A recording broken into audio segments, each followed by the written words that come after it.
Hola, buenas noches.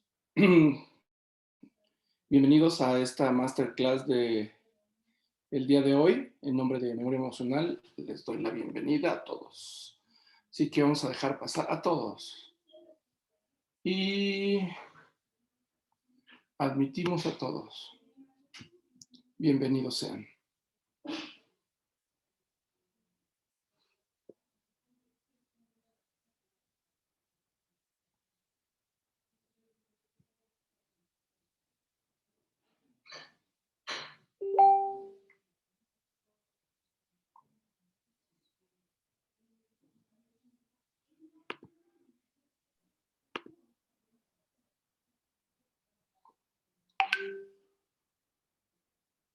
Buenas noches, bienvenidos todos. Me da mucho gusto darles la cordial bienvenida a esta charla del día de hoy. Hoy vamos a tener la oportunidad de trabajar y de escuchar a Santiago. Santiago es una persona muy especial para Memoria Emocional porque desde hace un tiempo hemos buscado la oportunidad de poder trabajar con distintas miradas dentro de las distintas soluciones y propuestas que manejamos en Memoria Emocional. Y esta mirada nos interesa mucho porque es una mirada nueva, pero antes de poder ver y platicar un poco de él, vamos a presentarlo. Ya es la segunda charla que tiene en Memoria Emocional. Y déjenme platicarles un poco de Santiago. Santiago es licenciado en fisioterapia en la Universidad de Córdoba. Él tiene una especialidad en neurociencias, neuroimágenes y neuroanatomía. Y durante 12 años ha estado trabajando en la investigación de la nueva medicina germánica. Es la propuesta que nos dejó Hahnemann. Y es el único, el día de hoy, el único profesional del mundo, en el mundo entero, que presentó un trabajo de investigación en un congreso europeo con el tema de los focos de Hammer, que son las bases de Hammer. Él encontró cuando dictó las leyes biológicas.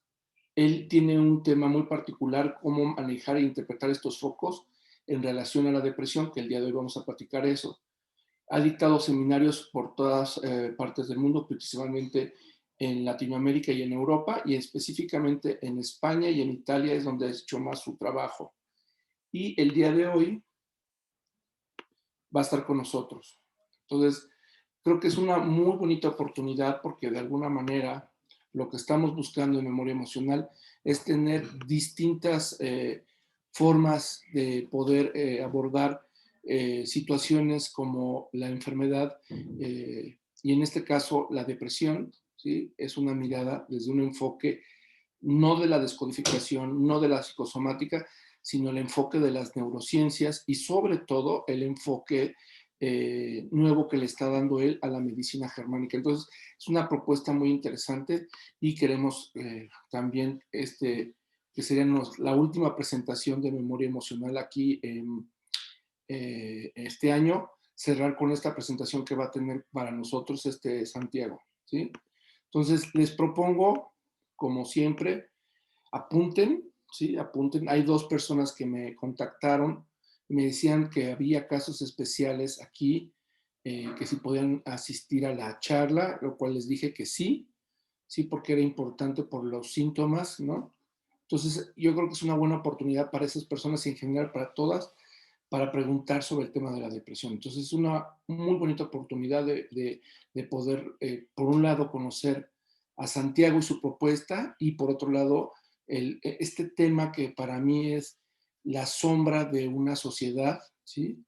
Que por la polución que llevamos, por las situaciones tan demandantes, el día de hoy nosotros tenemos estas manifestaciones en nuestra vida cotidiana como algo muy natural, ¿no? La depresión es una salida y él, de alguna manera, les va a dar una propuesta muy fresca y con un enfoque completamente nuevo.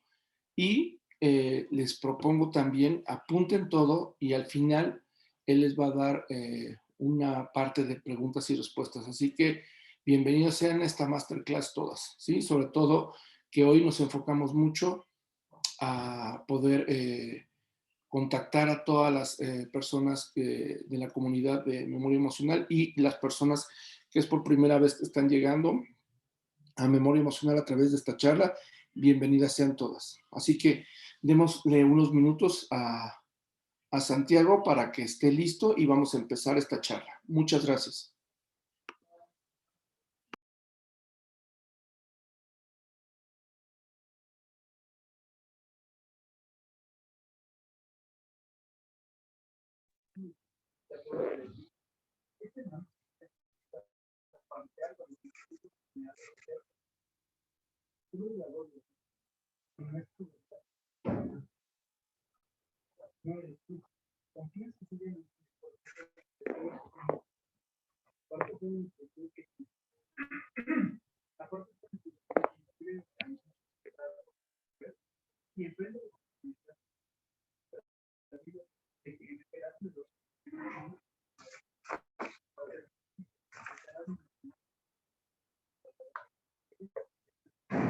¿Cómo estás? Buenas noches.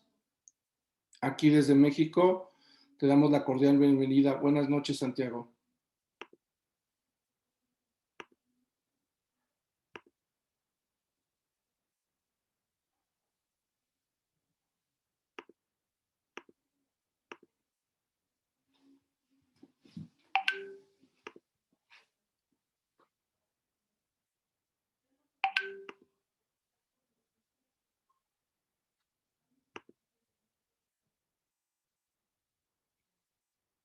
Bien.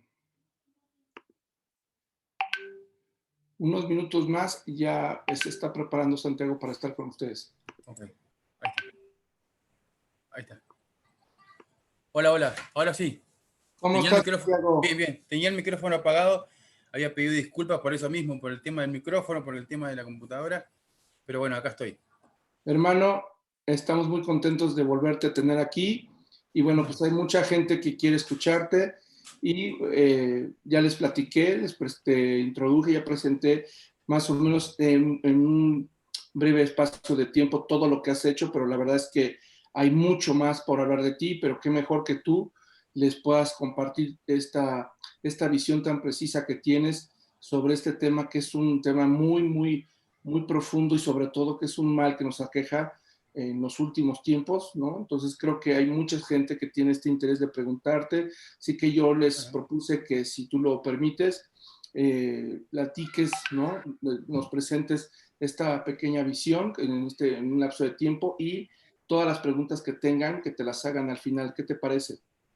Perfecto, perfecto. Cualquier... eh, todo lo que se ha podido decir de mí es exagerado. Así que estoy aquí para rectificarme de eso y quedar mal, lógicamente. No, vas a quedar bien, hermano. Así que Así que, bueno, muchas gracias a todos, México, que son todos de sí. México. Yo tengo un amor muy especial por esa tierra y no soy eh, demagogo a la hora de decir esto. Desde muy temprana edad eh, me ha atrapado la poesía y Octavio Paz, Amado Nervo, bueno, Chabela Vargas, todos han sido todos aquellos que han habitado esa tierra, me han regalado en mi juventud horas de desvelo.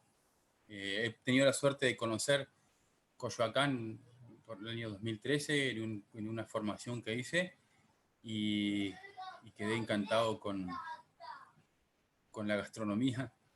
Creo que no se come en ningún otro lugar del mundo, se come más rico que lo que se come en México. Siempre he dicho, los argentinos tenemos muy poca variante a la hora de comer. Yo he ido a México, y siempre he podido comer de todo. A los que nos gusta gozar de ese tipo de placeres, creo que México es una maravilla y quedé encantado con muchas cosas. Hoy estoy aquí trabajando en equipo con Edgar y con su gente, con los chicos, como yo digo, con los muchachos, que son casi todas chicas también, y estoy muy contento porque creo que tenemos por delante una larga carrera, una larga estadía, y han confiado en mí y espero yo devolverles un poco de lo mucho que han puesto acá sobre mi persona. Creo que ya les habrá dicho algo de mí. Yo me he dedicado a la nueva medicina germánica. He descubierto, como muchos, los trabajos del doctor Hammer y con ello, bueno, como en toda relación amorosa, digo yo, los primeros tiempos de toda relación siempre son idílicas, siempre son bastante pasionales y uno tiende a creer que todo es cierto, que todo es verdad.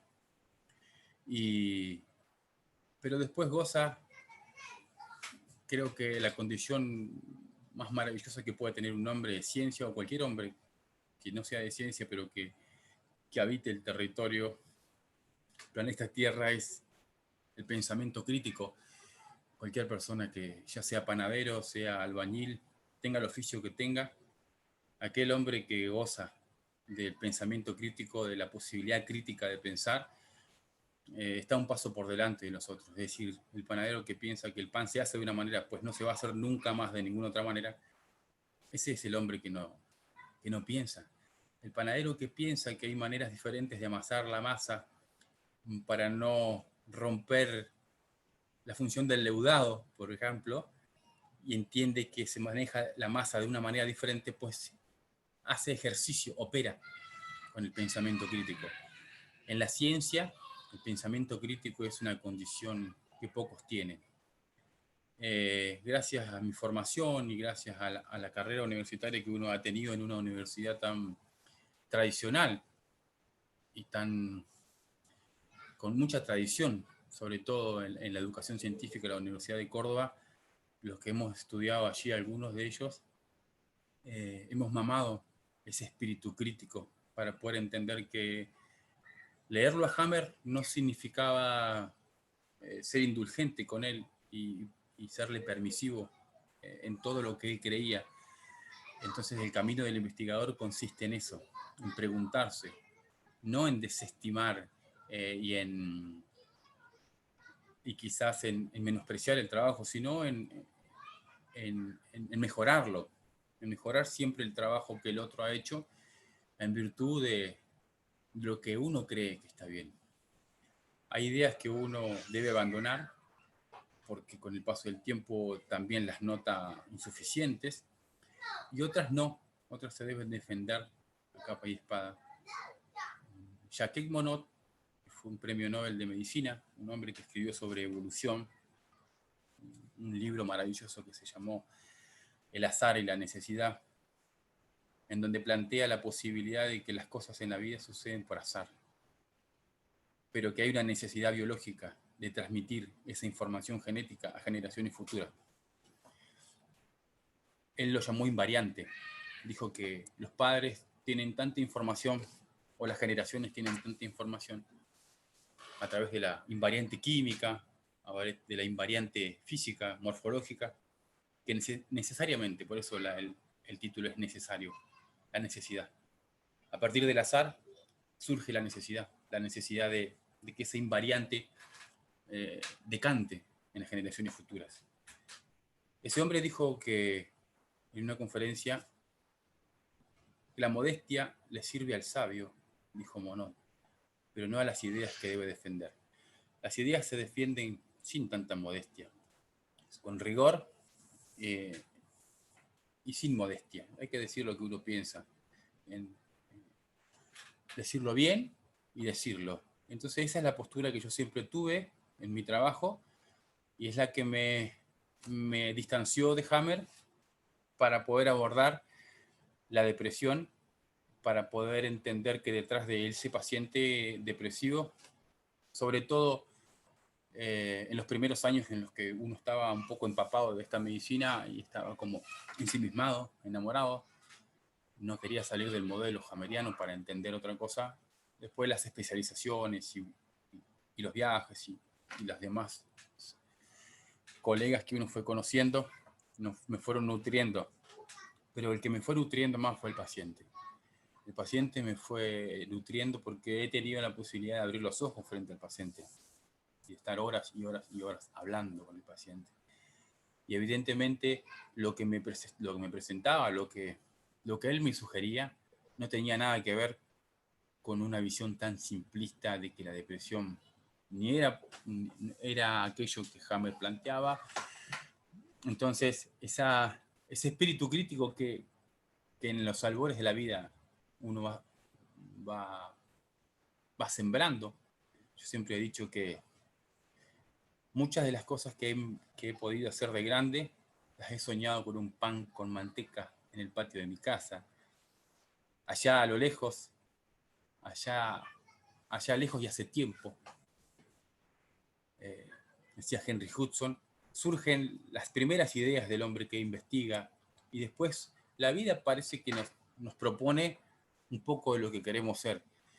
Y a mí me ha propuesto trabajar con pacientes depresivos, pacientes infantos juveniles depresivos, con pacientes infantos juveniles con intentos de suicidio, niños de 12 años con intentos de ahorcamiento, niños más chicos con intentos de suicidio. Entonces tenía un gran bagaje de casos, casuísticas, que no encajaban en la simple figura, en la económica figura de Hammer, digamos eso, porque era bastante económica. Entonces yo entendí que detrás de ese paciente había algo más. Yo tenía en mi haber una posibilidad que había cosechado con los años, que fue la lectura de la tomografía computada. Aquellos famosos focos de Hammer, esas imágenes espectrales que se ven en las tomografías y que denuncian el posible conflicto biológico. Yo había adquirido una humilde destreza en la lectura de los focos de Hammer porque trabajaba en un hospital, de mañana en un sanatorio y de tarde en un hospital.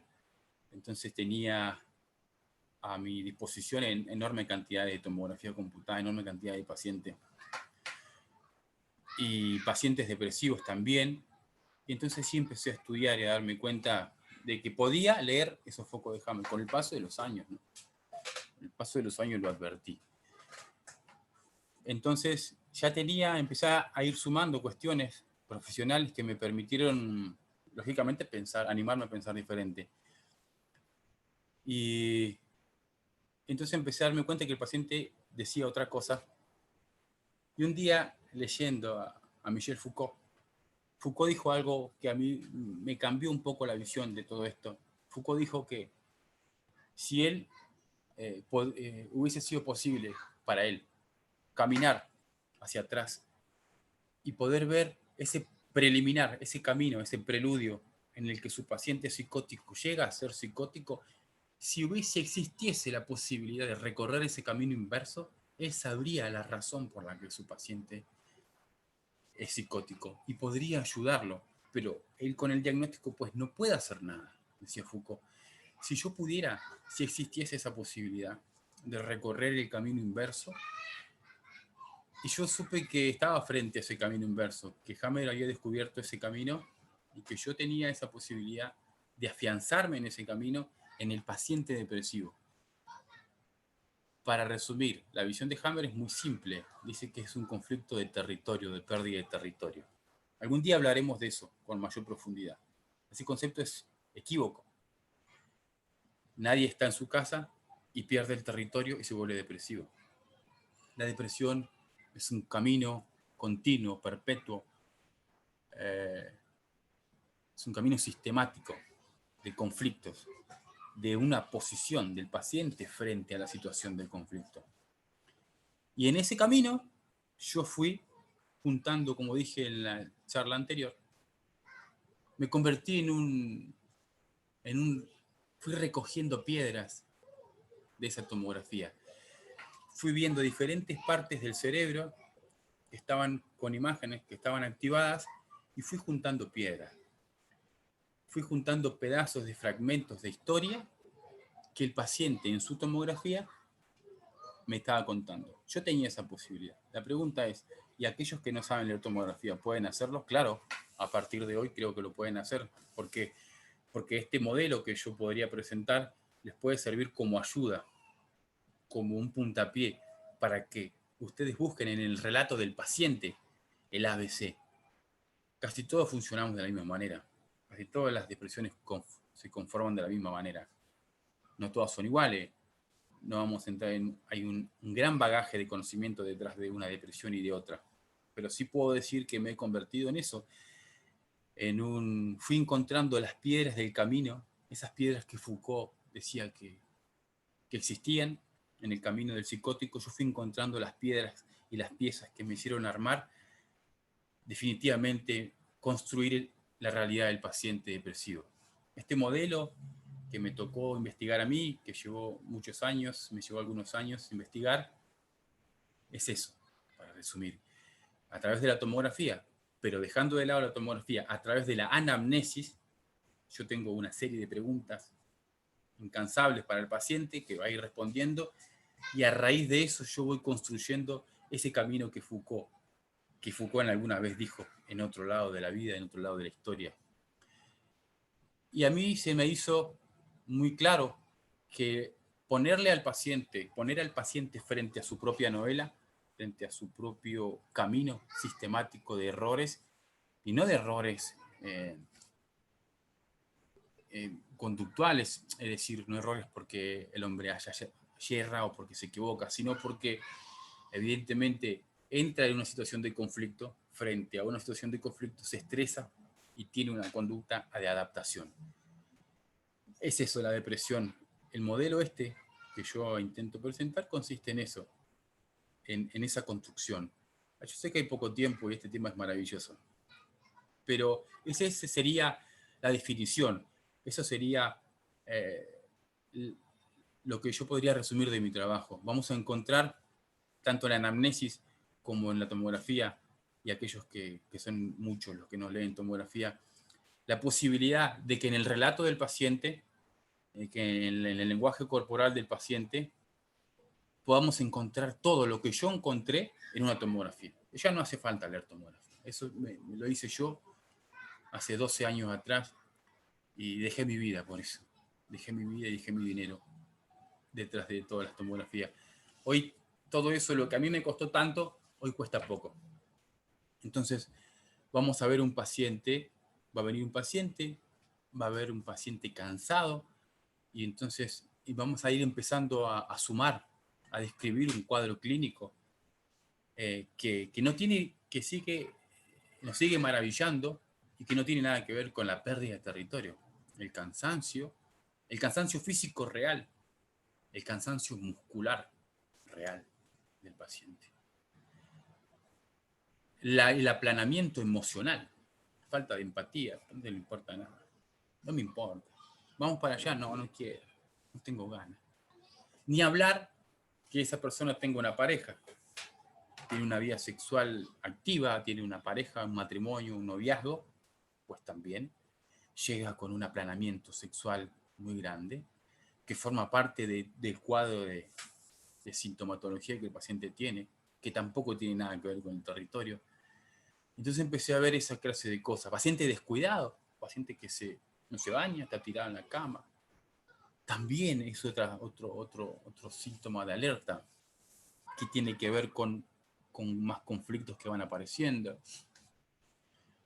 Paciente que tiene angustia, paciente que no tiene angustia. Hay depresiones en las que están involucradas la emoción, la angustia, la tristeza. Y otras depresiones que no, que operan con cierta manía o que operan con ansiedad, pero que el tipo nunca está triste. No está triste, no sabe lo que es la tristeza, está deprimido. Definitivamente, ¿qué es la depresión? La depresión es una sola cosa. Si ustedes tienen que llevarse algo de aquí, llévense esto. A partir de esta idea que es clara, lo otro es mucho más fácil. La depresión es una sola cosa. Aquí me vuelvo un poco intransigente, sepan disculpar. Y digo, la depresión es una sola cosa. La depresión es la falta de voluntad. Aquel que no tiene falta de voluntad no está depresivo, está apagado, está sin ganas. La depresión, por definición, es la falta de voluntad. ¿Qué es la falta de voluntad? La falta de instinto de vida, de chispa de vida.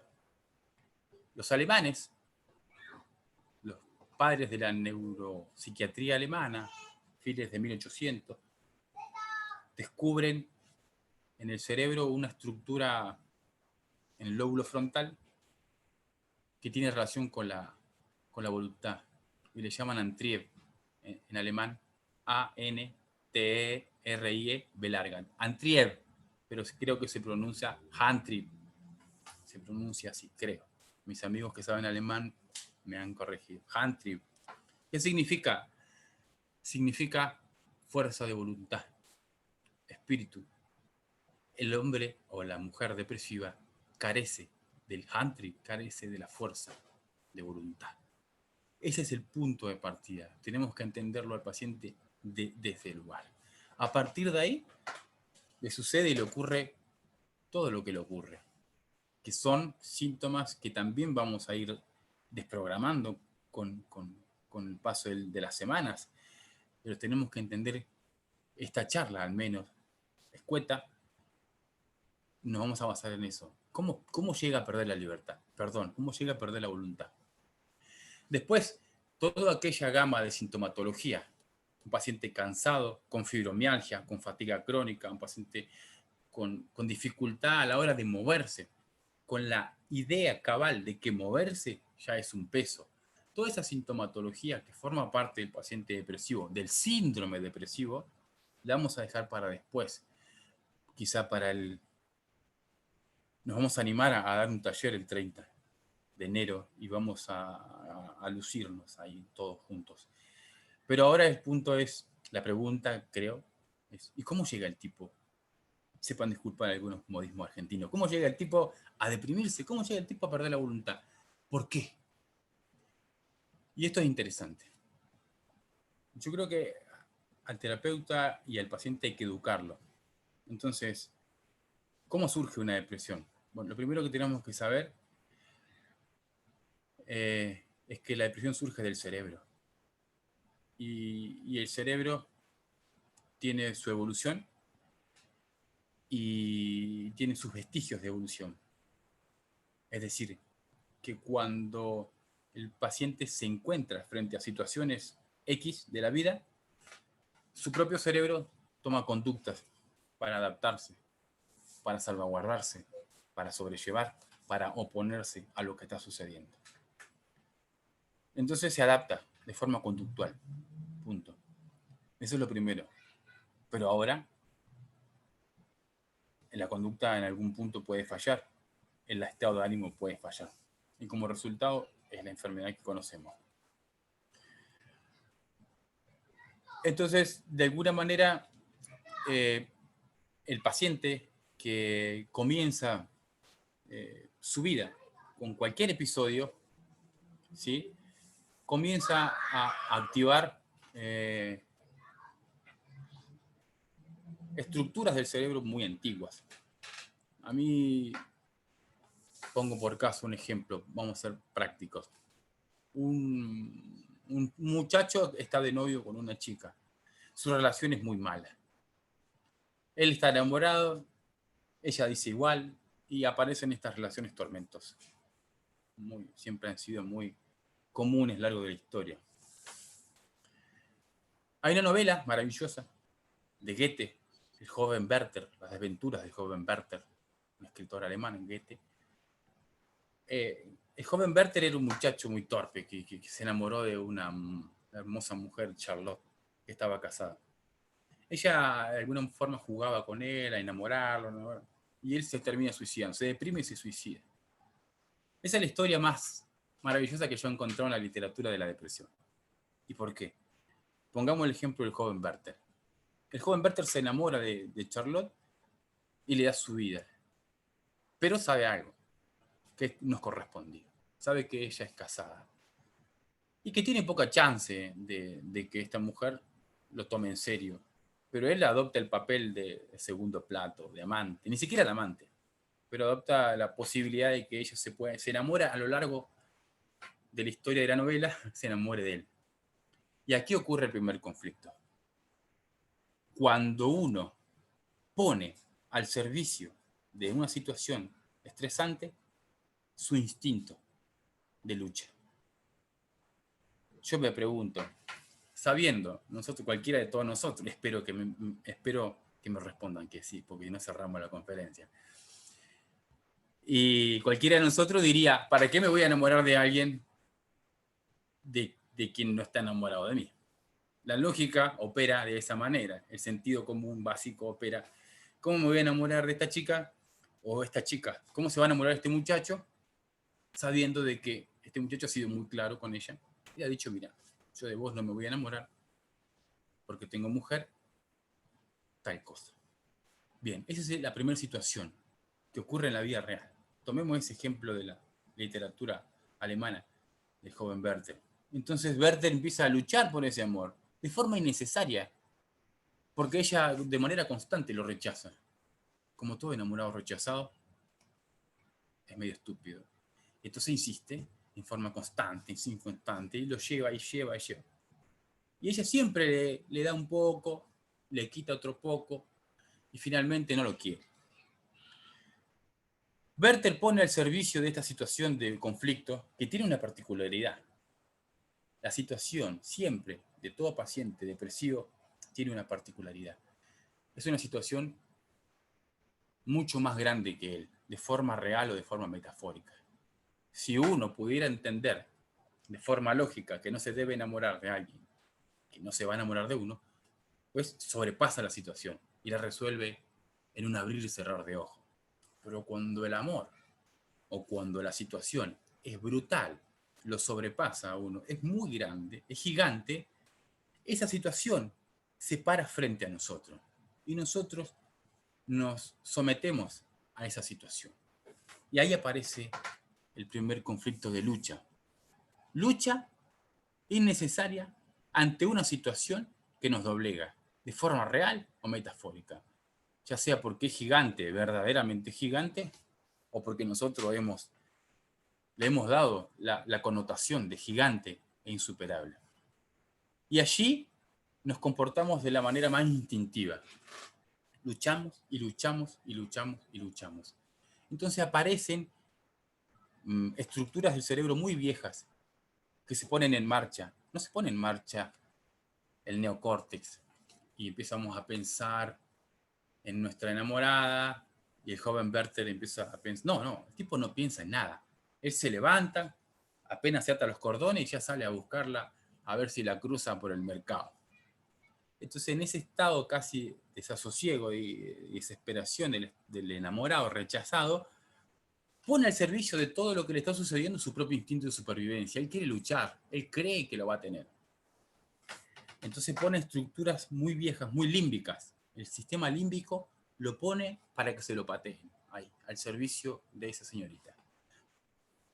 Y ahí, en ese sistema límbico, en ese lóbulo límbico, Hammer descubre, algún día lo veremos, los relés, los famosos relés de la resistencia y del asco y de la lucha.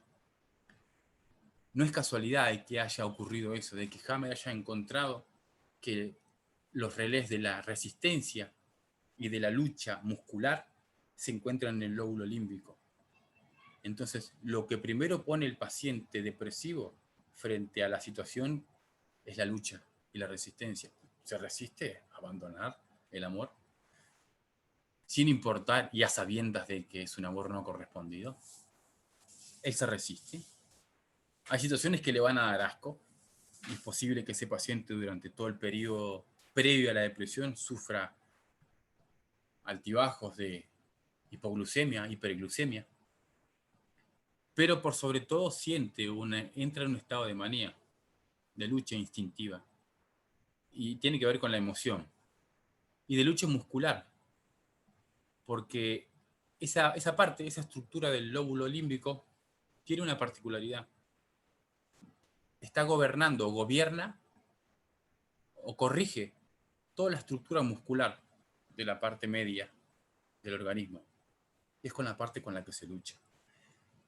Si nosotros recurrimos a una de las cosas más maravillosas que existen, que es el lenguaje metafórico. El lenguaje metafórico es un lenguaje propio para explicar, no es probativo. Nosotros no podemos demostrar que eso existe, pero sí podemos recurrir al lenguaje. al lenguaje emotivo y al lenguaje metafórico para saber qué es lo que el paciente me está diciendo.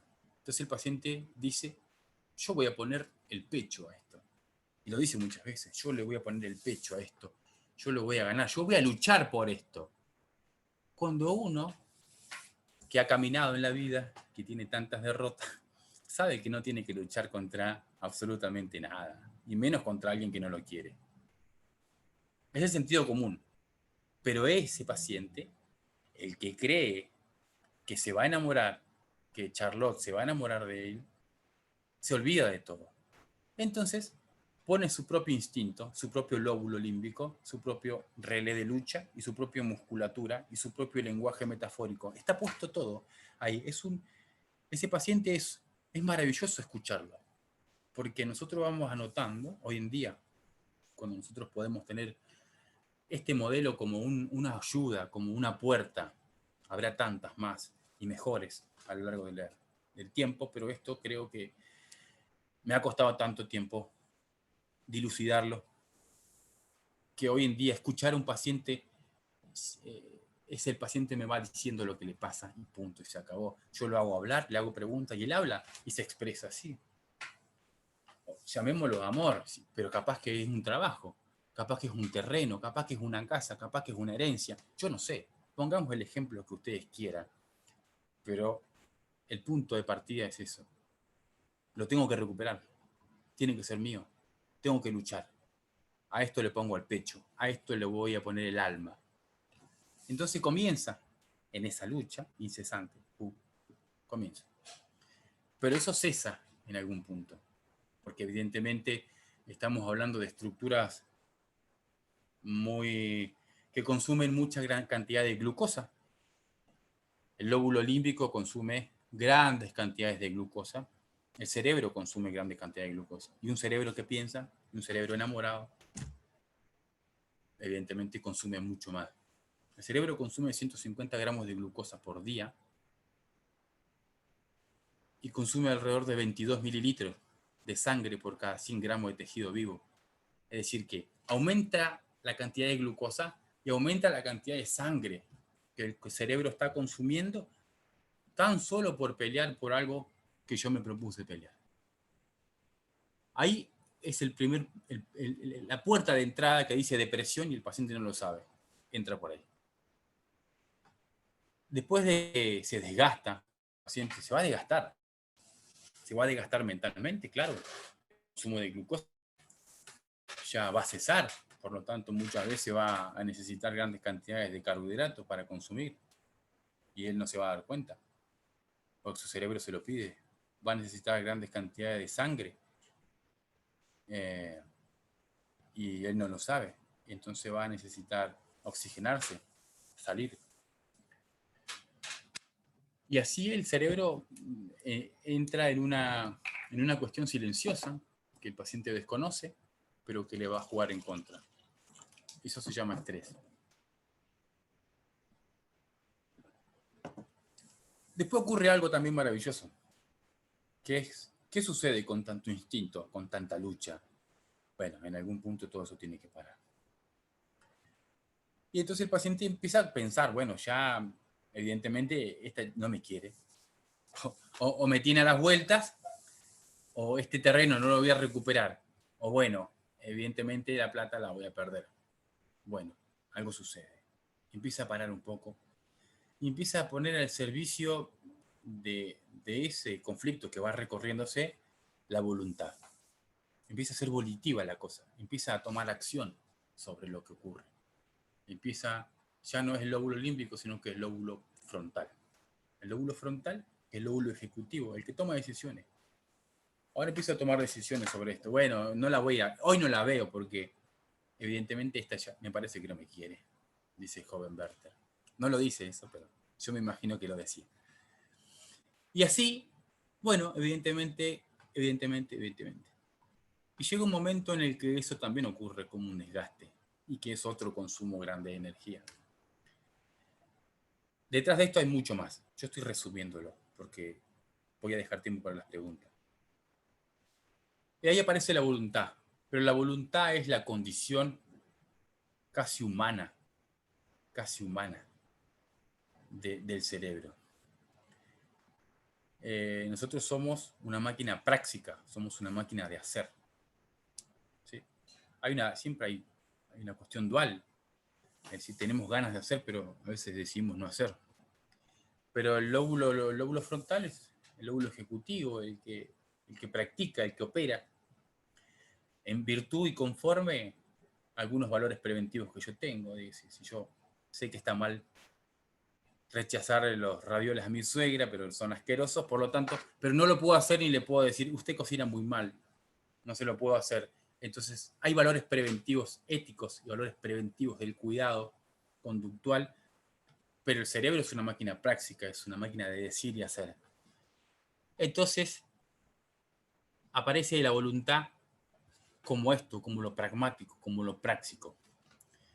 Y empezar a hacer cosas por aquello que ya vengo yo batallando hace un tiempo. Vengo en una conducta espartana y me convierto en algo mucho más liviano, en algo mucho más ateniense, si se me permite.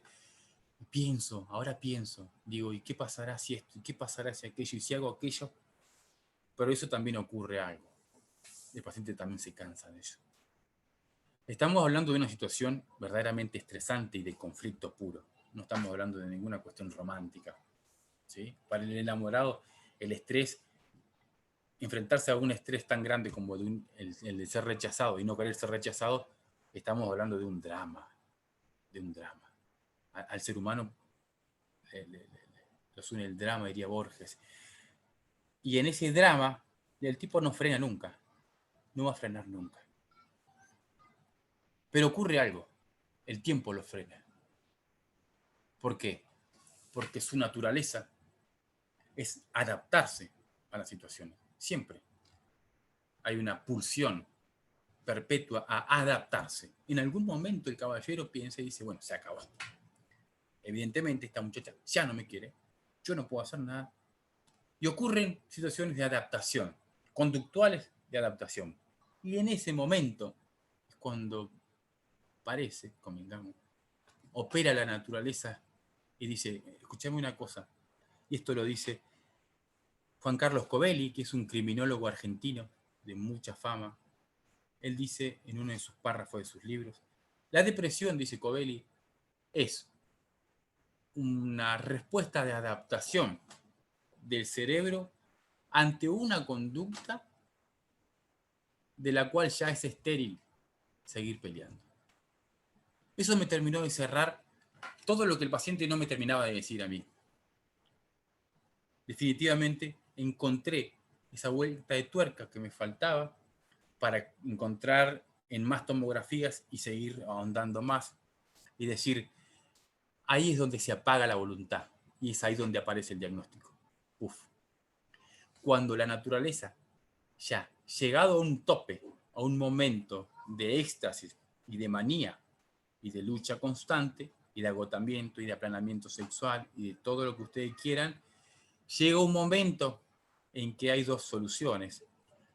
O seguís en un estado simpático y te morís de agotamiento, o te adaptás y aparecen aquellas famosas enfermedades de adaptación o síndrome general de adaptación. Aparece la adaptación. ¿Cómo me adapto? Te apago la voluntad, que es lo último, que es el último eslabón que usaste, que es lo que te va a permitir descansar de todo lo que viniste haciendo mal. Te apago. Al paciente se lo apaga.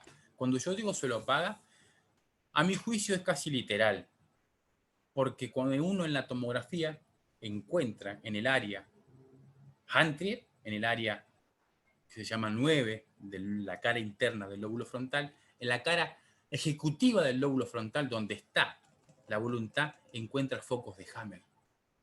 ¿Y qué encuentra? Encuentra que en aquellas imágenes del cerebro que se llaman PET, que son las imágenes en colores que salen en el cerebro en color, azul, rojo, bueno, esos colores determinan la cantidad de glucosa que el cerebro está consumiendo. Cuando encontramos una imagen azul, sabemos que el cerebro está knockout. No ha consumido un gramo de glucosa. ¿Y por qué no consume glucosa? Porque está apagado. Y si ese cerebro está apagado en el área de la voluntad, pues no va a consumir glucosa. está depresivo. Si ese paciente tiene una imagen azul en el área del aplanamiento sexual, pues quiere decir que sexualmente no está funcionando, mentalmente tampoco. Entonces, resumiendo, el desgaste enorme que el paciente tiene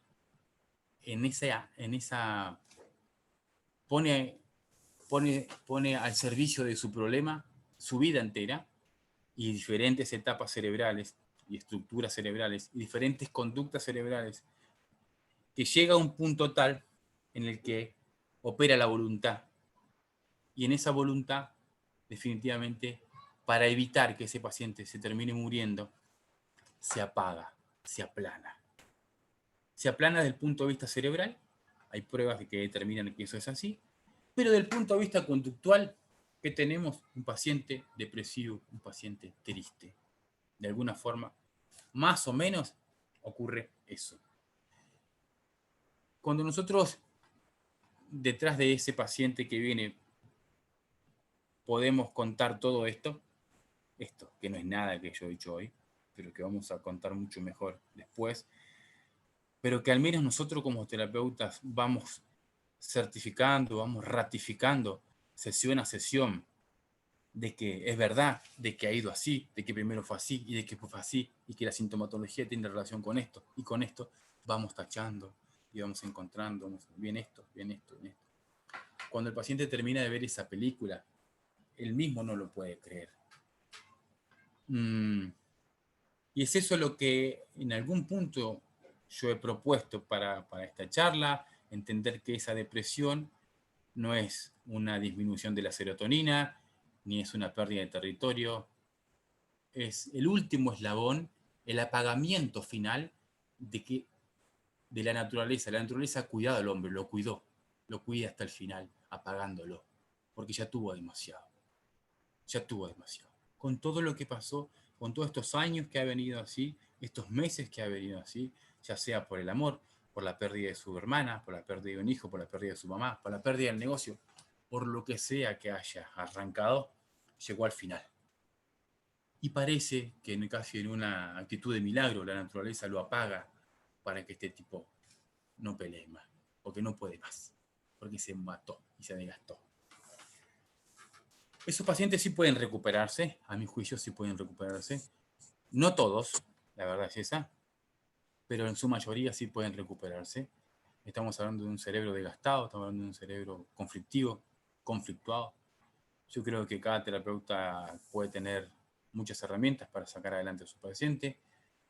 A mi manera de entender y a mi forma de ver, yo he tenido muy buenos resultados y otros no he tenido resultados, claro. Es así, la vida es así, la medicina es así. Y lo bueno de esto es que yo traté de que esto no sea solamente una cuestión empírica, una cuestión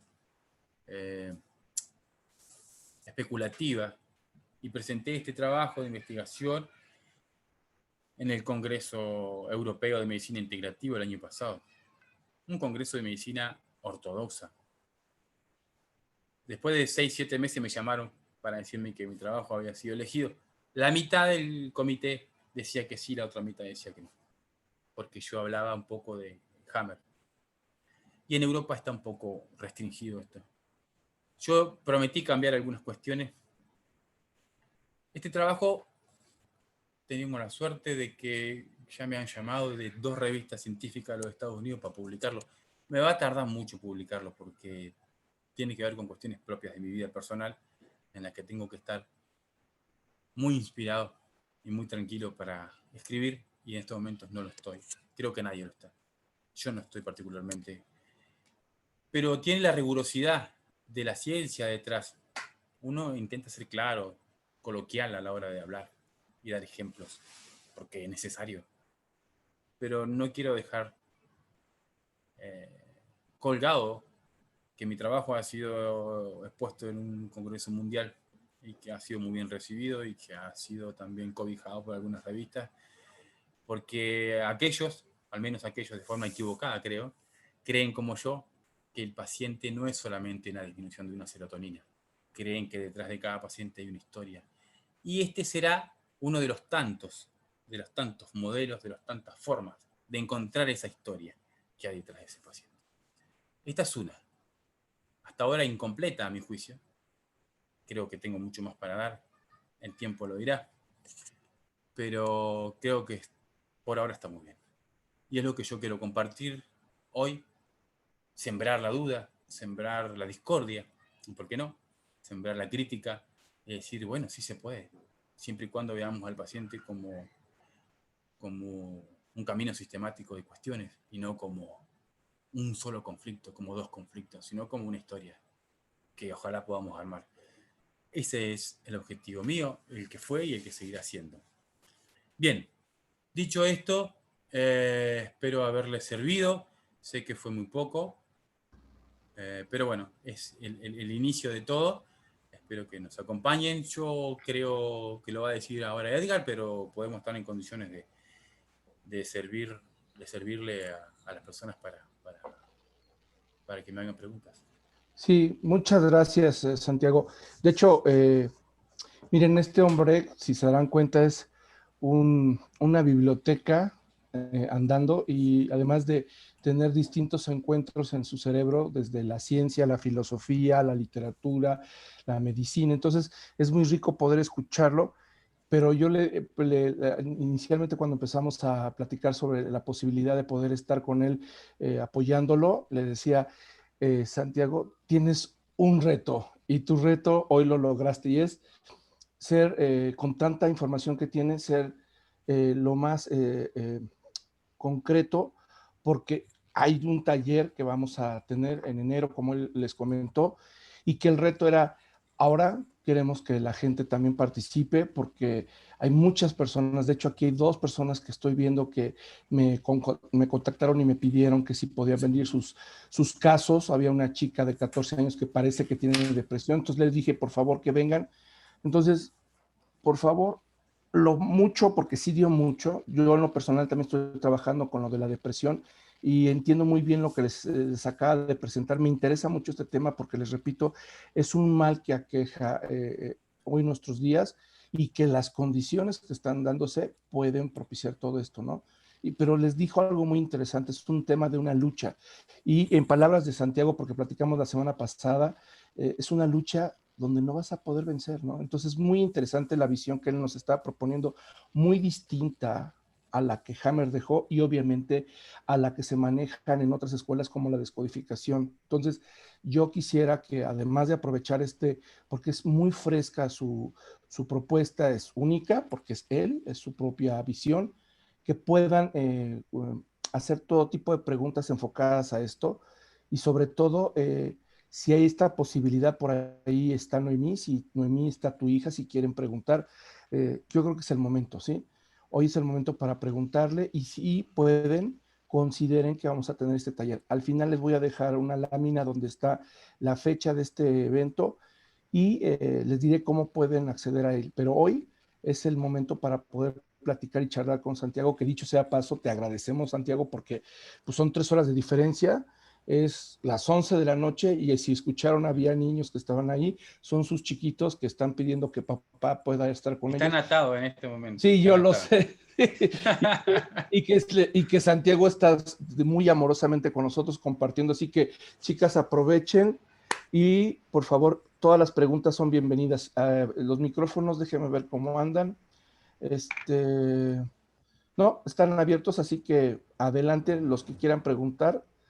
Por favor, adelante, sus preguntas son bienvenidas.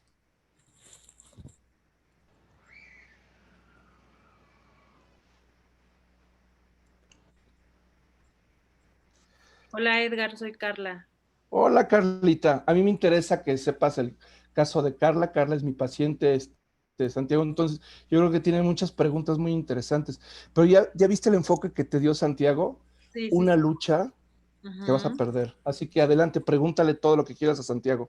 Sí, es que, o sea, él habla de que el cuerpo se apaga, y yo tuve depresión hace 10 años, ahorita otra vez me diagnostican depresión nuevamente, pero se me manifiesta yo creo que el 10% de depresión y el otro 90% es pura ansiedad. O sea, son ataques de ansiedad muy fuertes que no podía yo controlar. Y esa es mi pregunta. O sea, sí entiendo que el cuerpo empieza como en una lucha, pero siento que, por ejemplo, cuando tienes ansiedad, mi sentir es más que se apague porque no es tristeza, no es falta de fuerza, de energía, sino al contrario, es como acelerar, Manía. como empezarlo todo generar como que tu cuerpo se acelera todo, Claro. obviamente más la mente. Entonces, ¿qué pasa en ese proceso del cuerpo? Bueno, en ese vamos a hacer vamos a decir lo mismo. Eh, es, es es una lucha que no vas a ganar. Entonces, imagínate que decía esto. Aristófanes era un espartano que un día fue a la lucha de las Termópilas y mató a no sé cuántos solo, porque se volvió maníaco y los reventó a todos. Entonces llegó a Esparta y él dijo, bueno, felicítenme. Y dijo, no, no, no, escúcheme una cosa, le dijeron, los espartanos no somos eso, los espartanos somos un equilibrio, acá luchamos todo codo a codo. Que usted se haya vuelto medio loco y haya matado a todos, no implica que nosotros lo aplaudamos. Dijo, bueno, está bien. Entonces después volvió, y se quiso reivindicar y volvió a hacer lo mismo. Y al final lo desterraron de Esparta. ¿A qué voy con esto? De que en el grado de manía, cuando uno posee un grado de manía, también va a perder siempre. Siempre va a perder. En la manía siempre va a perder. Porque más tarde o más temprano puede no aparecer la depresión, como en el caso tuyo, pero sí aparece lo que vos estás poniendo más en juego, que no es la voluntad, sino que es tu instinto de lucha y tu musculatura propiamente dicha, lo cual va a generar grande cantidad de cortisol, grande cantidad de cortisolemia en sangre, lo cual te va a llevar a una fibromialgia más tarde o más temprano, o a dolores mioarticulares, dolores poliartríticos, ¿sí? Porque cuando cierres los ojos y te des cuenta de que aquel grado de ansiedad no es otra cosa que un grado de manía, de lucha, ¿sí? Muchas veces, no digo siempre, pero muchas veces está sustentado en conflictos muy arcaicos, muy viejos de la infancia, cuando a nosotros nos han hecho creer que nosotros no podemos hacerlo. Bien, cuando nos han querido demostrar que no somos capaces de hacerlo. Entonces nos vamos a pasar la vida tratando de demostrarle a todo el mundo que sí podemos. Y en esa lucha que tenemos, que es incesante, vamos a poner al servicio no la voluntad, sino la estructura propiamente dicha, lo cual va a generar grandes cantidades de cortisol. Y el resultado de eso va a ser una cortisolemia, van a ser dolores poliarticulares, mioarticulares, en toda la estructura, casi siempre en la columna, casi siempre en la estructura media, casi siempre en los hombros, casi siempre en el pecho, en la pelvis y en la cara. Digo, la musculatura propiamente dicha es lo que te genera esa ansiedad. Esa ansiedad está sustentada por un deseo, una pulsión real de lucha, porque no tenés lo que tenés y hay que seguir adelante, y hay que seguir puramente maníaca. Es una pulsión puramente maníaca. Y eso está muchas veces sustentado por la necesidad de ir en búsqueda de. Los que tienen el efecto de la droga y no la tienen, eh, porque están en abstinencia, tienen un deseo propio de búsqueda de. Ese deseo es puramente maníaco. Cuando nosotros, bueno, no nos ocurre la droga, pero digo, pero ese deseo también está en las personas sanas. El deseo de la búsqueda de, tengo que ir, tengo que ir. Es como esa necesidad de salir a la noche, que te falta lo que te hace falta, y vas en búsqueda, sin importar la hora, el peligro, y te metes donde te tenés que meter. Entonces el adicto dice, mirá dónde llegué, a tal lugar, a esta hora de la noche, por la búsqueda. Hay una pulsión de búsqueda. Eso es lo que te va a terminar afectando. Esa ansiedad, esa búsqueda, esa pulsión de búsqueda. No la depresión, como bien lo dijiste vos, pero sí lo otro. Si esa lucha espartana innecesaria, hay que saber y hay que ver de dónde viene, quién te la metió en el medio. ¿Y por qué? ¿Y qué es lo que estás buscando? ¿Y para qué lo estás buscando? Ok, muchas gracias. Muchas gracias, Hola. Carla. Deme un minutito, vamos por partes. Ivonne, ahorita vienes tú y te estaba confundiendo con tu hermana, Ivonne. Ahorita entras, Ivonne. Aquí hay una pregunta antes de Graciela y Ivonne. dice, ¿la depresión solo se presenta en forma de tristeza? Ya había dicho ahí que hay varias modalidades, pero si quieres reforzar esta, que ya lo habías dicho, por No, favor. la tristeza no. Puede estar deprimido y puedes tener una afección de lo que se llama aparato tímico, es decir, ser depresivo y triste a la vez, cuando tus emociones están involucradas, y puede estar depresivo, pero puede estar ansioso como ella, y puedes no estar triste también, puede estar maníaco. De ahí la psicosis maníaco-depresiva, que no necesariamente estás triste. Pero hay depresiones con tristeza, hay depresiones con melancolía fría, es decir, apagado total, muerto, emocionalmente muerto. Hay diferentes variantes. Se puede estar triste y no se puede estar triste. Si se está triste, pues ya se investiga de otra manera, se toman en cuenta otros parámetros. Eh, eh, no necesariamente la voluntad, sino también el hecho de la tristeza que es casi irremediable en un paciente, ¿no? Esa es la variante. Se puede y no se puede. Y cada cosa tiene su manera de abordarla. Ok. Graciela Martínez había levantado la mano y después vas tú, Ivonne. Graciela, adelante, Gracias. te escuchamos. Gracias, Edgar. Gracias, Santiago. Buenas noches. Yo tengo una consulta y se me ha ido aumentando ahorita con los comentarios. Yo hace 16 años. Te ha agarrado ansiedad. Y lo mismo me Esperemos pasó que en el no. curso del sábado de hace 15 días, pero bueno. Hace 16 años a mí por un problema de muerte de tallo cerebral de una partecita muy pequeña, por exposición a químicos, como secuela de esa problemática, me quedaron depresiones más bien como clínicas o químicas. Hay periodos muy largos en los que no sufro de depresión, pero hay otros periodos en los que entro en un proceso de depresión por nada, pero ahorita como seas con una melancolía fría, porque simplemente no siento nada, no tengo ninguna emoción, no me enojo, no estoy triste, no, como que la vida me pasa derecho, ¿no? Sin mayor problema.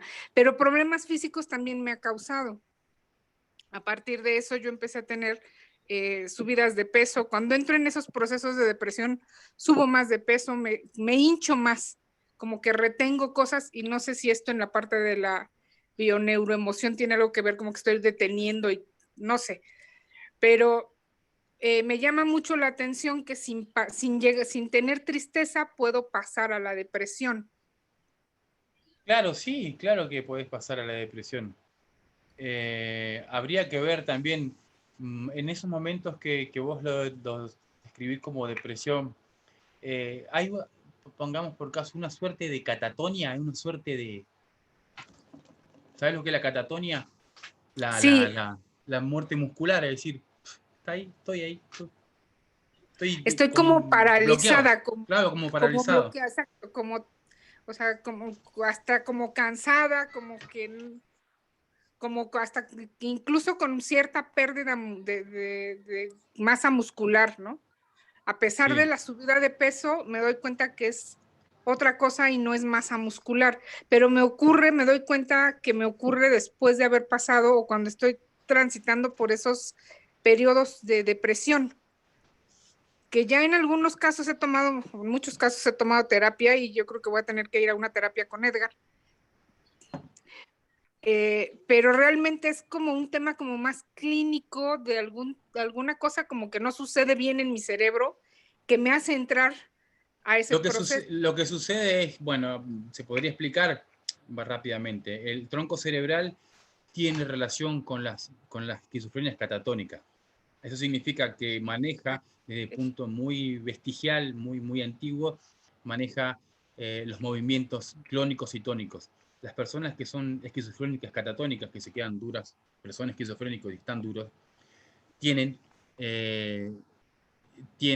lesiones a nivel del tronco cerebral. Yo atendí un paciente hace unos días atrás, doctor, él, argentino, con los primeros síntomas de Parkinson.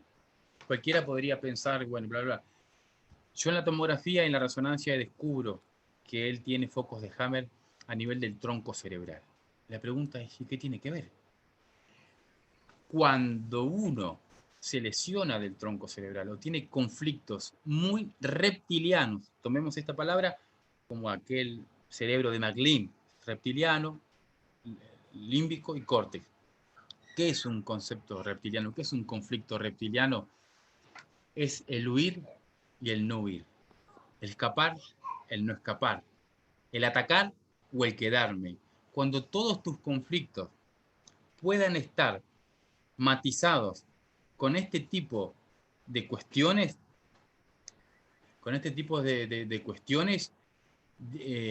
bien podríamos acercarnos nosotros a un cuadro bien concreto de conflicto tuyo. Es decir, ¿por qué surge la depresión? ¿Por qué? ¿Desde qué lugar surge? Si surge desde conflictos que vienen del tronco cerebral, porque el tronco cerebral puede que esté dañado, o puede que tus conflictos motores, los conflictos motores que vos tenés, ya no son de lucha, como del lóbulo límbico, sino que son de lucha reptiliana. ¿Qué es? ¿Me voy o me quedo? ¿Ataco o me quedo? ¿O sobrevivo o muero? Es tan visceral, es tan radical lo tuyo, bien podríamos entenderlo así, eso es motor, es una dualidad motora, pero es una realidad bestial. Es como decirte yo, el más arcaico de tus pensamientos. Es decir, ni siquiera estamos por encima del límbico, estamos en la parte reptiliana. Tu decisión es matar o morir, es huir o quedarte. Pero en cuanto a lo motor y en cuanto a un conflicto. Y entonces en esa dualidad tan brutal de tu parte, aparece la depresión. Ok, sí, me hace mucho sentido esa posibilidad. La relaciono con muchas otras cosas por las que han pasado y sí, me parece que en el fondo es un tema muy parecido a esto que dices, ¿no? Es muy bestial, sí, ¿verdad? Exactamente, muy así, muy bestial. Claro, eso no es nada más. Claro, sí. Muy bestial. Vos tomás una decisión y decís, pero o saco la espada, le ensarto, me muero. Es decir, esas decisiones ambivalentes, esas dualidades. ¡Ey! Si tienes frío, ¡Ey! ponete el poncho de tu tío. Anda para allá, que estoy trabajando. Miren, aprovecho, miren, la idea de hoy de la plática es como abrir un panorama y ahorita, Graciela, comentaste de emoción.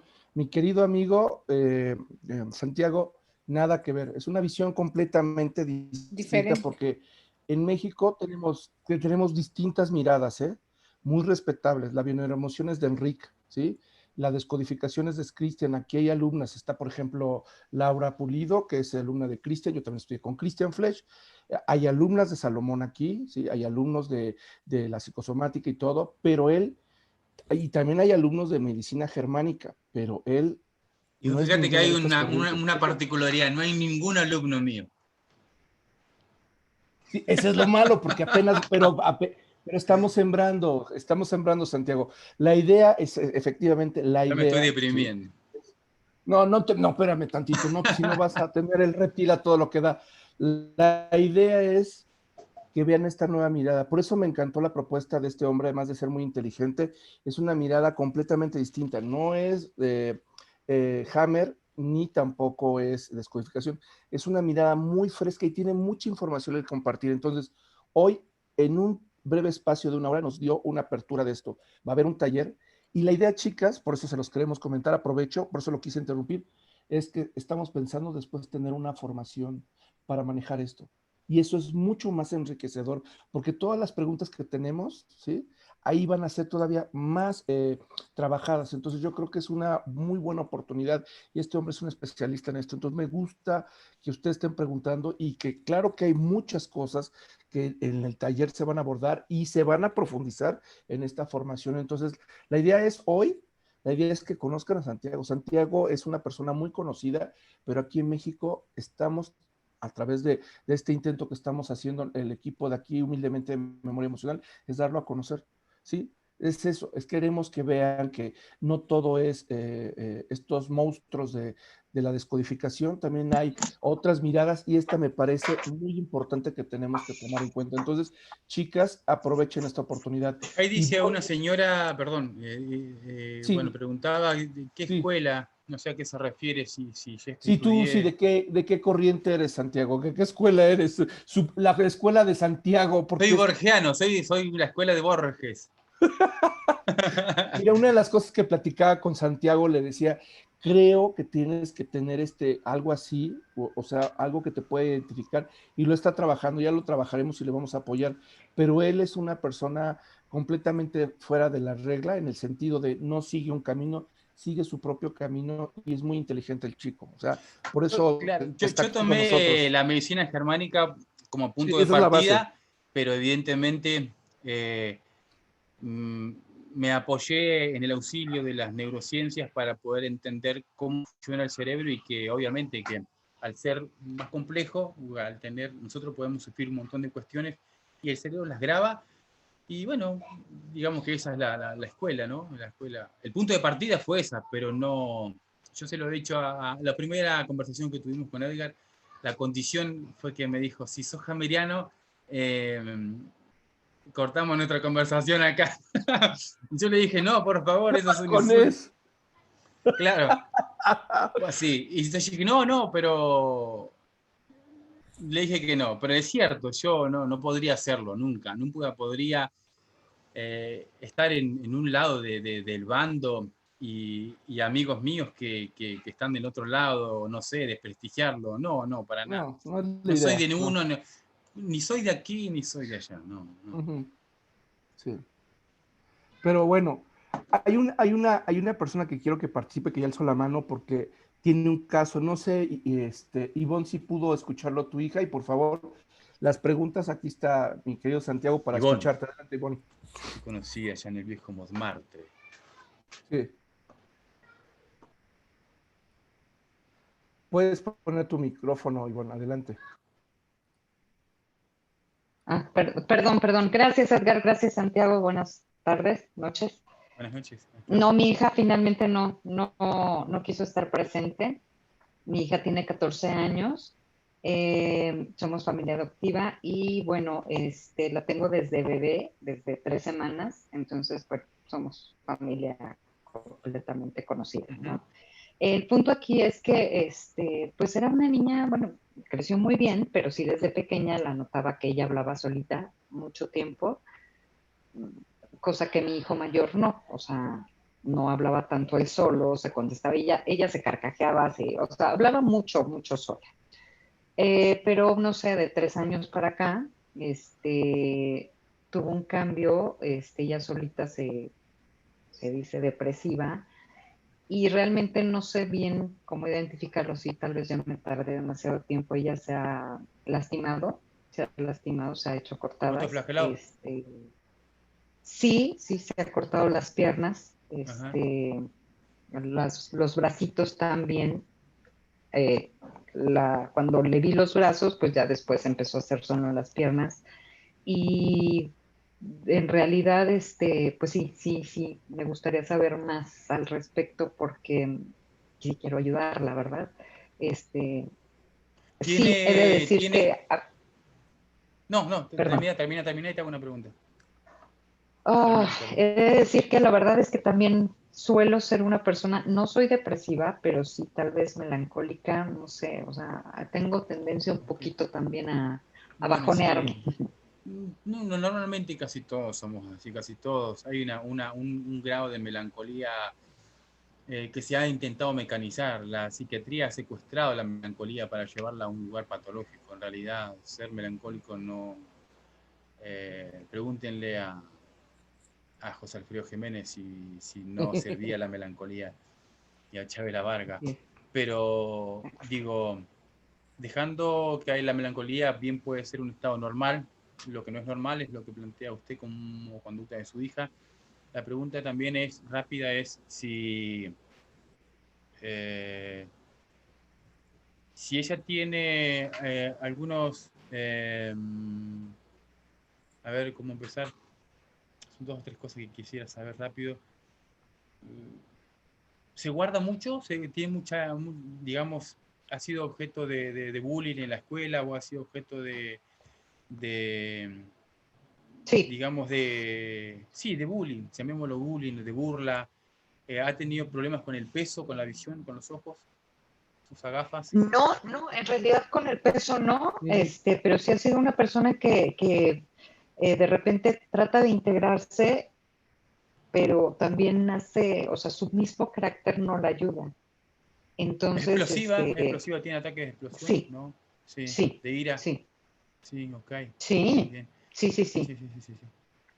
Yo hace muchos años, investigando, cuando fui a Italia, voy a contar rápido esto, los italianos siempre digo, yo los quiero mucho, pero me hicieron una mala pasada, me jugaron una mala pasada, son muy hamerianos ellos, y yo fui a una escuela, la escuela del Sintomo se llama, en Pelo, Venecia, en Padua, y son todos férreos, acérrimos hamerianos, y yo soy quizá uno de los únicos del mundo que sabe leer tomografía. Yo dije que soy uno de los únicos del mundo, y me dijeron, bueno, si vos sos, entonces léeme la tomografía en vivo y en directo.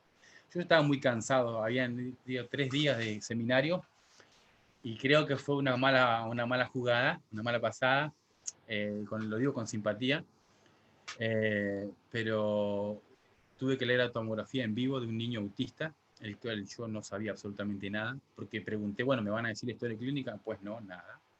Es una cosa, dijeron, léela, queremos saber si son un farsante o no. Entonces, en ese momento yo ya había trabajado mucho en silencio, y por cosas de la vida me salió todo muy bien. Y yo le mostré a ellos que había descubierto un nuevo foco de Hammer, por los cuales yo creo que me terminaron queriendo definitivamente, porque ese niño se terminó curando, Leandro se terminó curando, 3 años de autismo, el único niño que conozco que se curó. Yo conozco, es que se curaron muchísimos, pero el único que yo conocí que se curó, y yo descubrí en él un foco de Hammer en la amígdala, en el complejo amigdalino, es en el fondo del lóbulo temporal. Es una estructura muy chiquitita, pero que es la más vieja del cerebro. Con esto te va a hacer sentido. ¿Por qué digo todo este cuento? Porque lo que yo descubrí en él fue ataques de ira. Y descubrí una constelación muy antigua, un programa muy viejo, que es lo que te mantiene en alerta constante, en alerta permanente. La amígdala es una estructura que te permite reaccionar frente a la violencia, te permite reaccionar con agresión frente al tirano, frente a cualquier cosa que vos consideres tiranía. Cualquier cosita que vos te altere, que te saque de foco, vos podés reaccionar, normalmente uno reacciona. Pero cuando hay explosiones constantes, hay sueltas de amígdala, el paciente está conflictuado muy en el fondo de su cerebro, muy, muy, muy en el fondo, porque lo que tiene es mucho daño. Lo que tiene, en definitiva, se ha guardado. Yo utilicé esta palabra y no creo que está en el diccionario. El paciente guarda mucha mierda. Guardó y guardó y guardó y guardó y guardó y guardó. Ya no quiere guardar más. Ya está lastimado hasta acá. Entonces, frente a esa situación, ¿sí?, se constela en la amígdala, y entonces lo que hace es reaccionar de manera constante, porque la amígdala maneja la agresión, maneja la alimentación, maneja la sexualidad. Yo sé, muchas veces esa persona puede ser hiposexual o puede tener grandes ataques de macrofagia, de comer y comer y comer y comer y comer y comer y comer, y también trastornos del líquido, pero por sobre todas las cosas, esas personas son personas que están tan lastimadas que los demás que están circundando saben que pueden jugar con ella, que saben que pueden lastimarla más todavía, y ella sabe eso. Entonces, el paciente se constela y reacciona de manera constante, porque lo único que quiere es defenderse. No lo hace en forma natural, no lo hace por un programa natural, lo hace porque tiene una constelación muy profunda, ¿sí? Entonces, de esa manera, ella se protege de manera constante. Y eso bien puede venir no solamente de lo que ha pasado, sino también de cuestiones que, al ser una nena que viene de adopción, puede venir de otros lados. Pero la buena noticia es que eso sí se puede desprogramar, porque esas dos amígdalas es como si fuera, yo siempre digo, Leandro era una bomba de tiempo, era la bomba de Hiroshima y Nagasaki.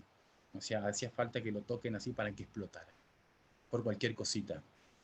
Él terminó de desprogramarse por cuestiones que hizo su doctora a partir de la tomografía que yo leí. Pero yo le dije, este es el programa más antiguo y más arcaico que existe en nuestro cerebro, que es el de la amígdala. Nosotros lo usamos para defendernos, porque nos han atacado demasiado. Okay. Somos conscientes. Perfecto. Y además, nosotros, esos pacientes también, ocurre algo muy maravilloso, que es que al estar en esta constelación, muchas veces los demás que nos hacen burla, que nos juegan malas pasadas, como el bullying,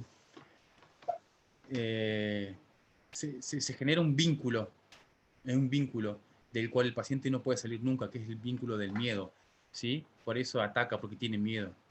Entonces, cuando el paciente está muy seguro, tiene frente o a su alrededor, tiene al tirano, llamémoslo lo que sea, el tirano, ocurre una relación, una simbiosis muy fuerte de miedo conmigo mismo y miedo en relación al tirano.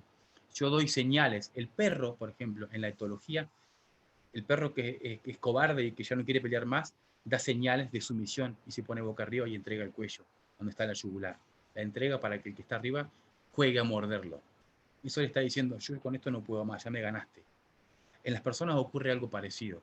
Cuando a nosotros nos hacen daño, nosotros mostramos a los demás. Y el otro percibe y no deja de hacernos daño. Y así hay un círculo vicioso. Yo pienso que tu hija está atrapada en todo ese tema. Está atrapada ahí. Si cualquiera de los terapeutas pudiera, pongamos por caso para darte una respuesta rápida, desvincular definitivamente a ella y al miedo, desvincularla del miedo, pues ya no tiene que reaccionar nunca más. No tendría que reaccionar nunca más. Pero ¿por qué tiene miedo? ¿Por qué tiene miedo? Entonces, el terapeuta va a ir por ahí. Eso se ve en una tomografía, por ejemplo. Y si yo se lo contara a ella ya lo está pensando, ya lo sabe. Ok, perfecto. Entonces, ¿habría alguna manera de tratarla contigo o Edgar? No, sé. yo creo que sí. Primero, claro, conmigo sí, pero digo, puede ser tratable. La respuesta es, ¿se puede tratar? Claro que se puede tratar. Tiene 14 años, sí puede. Sí puede. Al principio se va a poner un poco tirante, pero yo estoy en otro lado, yo entiendo lo que pasa ahí adentro, yo entiendo algo de lo que pasa, no entiendo mucho, entiendo algo de lo que pasa y sé lo que les puede estar pasando. Todo lo que tiene es la única manera que tiene de vivir. Se está adaptando, se tuvo que adaptar así. Sí. Veamos para atrás, veamos ese camino de Foucault. Ella también lo tiene. Okay. Juntemos las piedras de ella y le damos ayuda.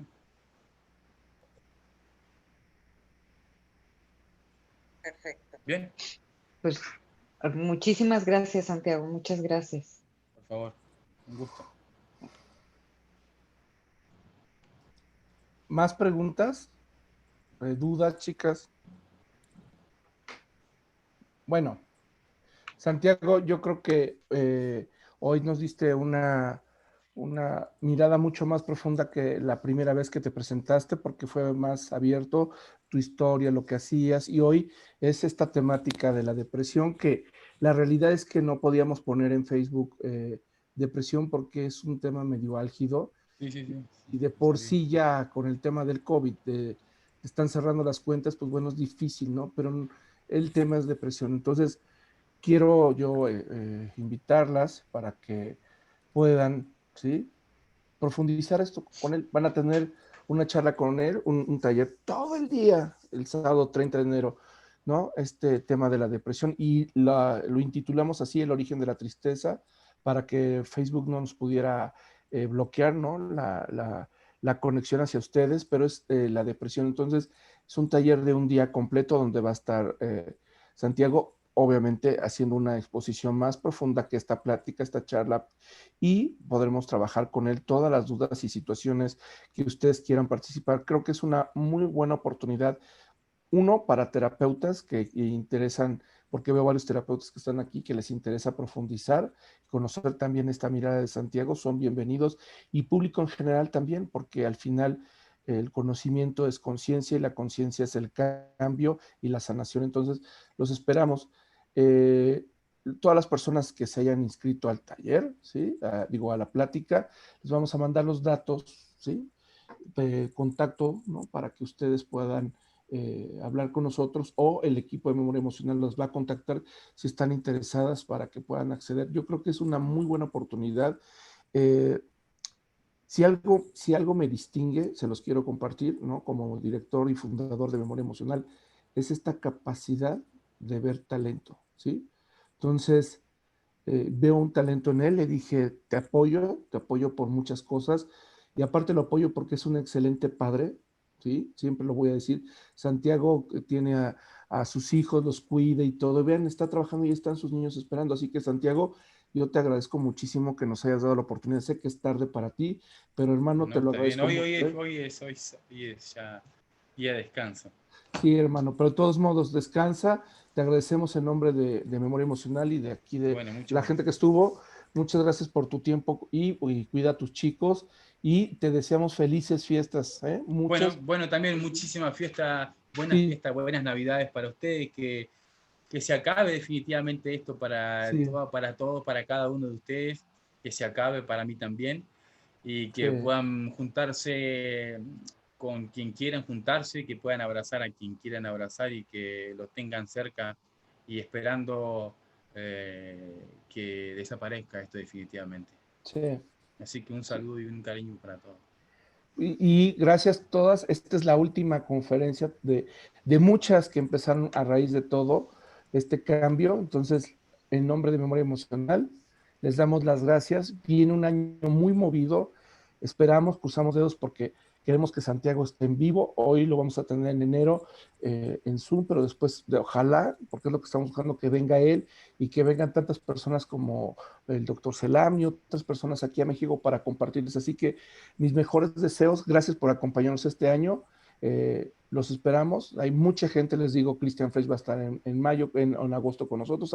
Hay mucha gente que queremos llevarlas a ustedes, porque lo único en esta era, porque han malinterpretado la era de Acuario y esta conjunción de estos dos planetas sociales, que es Júpiter y Saturno, no es nada de lo que están poniendo en Facebook, es el dominio y el cambio del poder que estaba en la Tierra, porque era el elemento anterior al aire de Acuario, la época de Acuario que estamos entrando.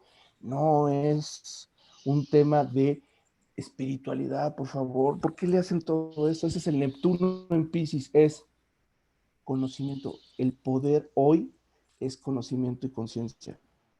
Eso es a lo que le estamos apostando. Años atrás era el dinero. Dime cuánto dinero tienes y cuánto poder te diré. Hoy es dime cuánto sabes, cuánta conciencia tienes y te diré cuánto poder. Este es un año y es una época que nos va a rebasar, y lo estamos iniciando con gente tan inteligente como Santiago. Así que felices fiestas, ¿sí? Tomen conciencia y los esperamos pronto. Mañana los vamos a contactar a través del equipo de Memoria Emocional para que puedan aprovechar, porque después, cuando Santiago, ¿no?, ya lo veamos en las grandes luminarias, pues digan, aquí empezó con nosotros en México, ¿sí? Porque ellos ya Claro, hablando conocieron. pavada. Te mando un beso, Santiago. Hasta Cuídate luego, mucho. gracias. Gracias, Igualmente hermano. para ustedes. Chau, chau. Cuídense mucho. Cuídense todas y felices Gracias. fiestas y año nuevo. Cuídense. Gracias, gracias, Santiago.